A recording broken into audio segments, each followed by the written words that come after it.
ഇതാണ് അരുത അഥവാ നാഗത്താലി. കൊച്ചുകുട്ടികൾ രാത്രിയിൽ ഭയന്ന് കരയുന്നത് തടയാൻ അരുതച്ചെടിക്ക് പറ്റും എന്നതായിരുന്നു അരുതയെ പറ്റിയുള്ള എൻ്റെ അറിവ്. അപസ്മാരം വന്ന് വീഴാൻ പോകുമ്പോൾ അരുതെന്ന് പറയാൻ കഴിവുള്ള അരുതയ്ക്ക് ശ്വാസകോശ ത്വക്കു രോഗങ്ങൾക്കും മഞ്ഞപ്പിത്തം പോലുള്ള ഒരുപാട് രോഗങ്ങളും തടയാനുള്ള ഗുണങ്ങളുണ്ടെന്ന് അടുത്തിടെയാണ് ഞാൻ മനസ്സിലാക്കിയത്.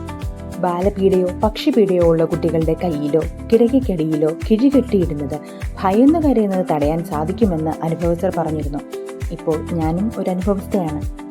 ഇവയുടെ രൂക്ഷഗന്ധം പാമ്പ് ശല്യം വരെ അകറ്റുമത്രേ.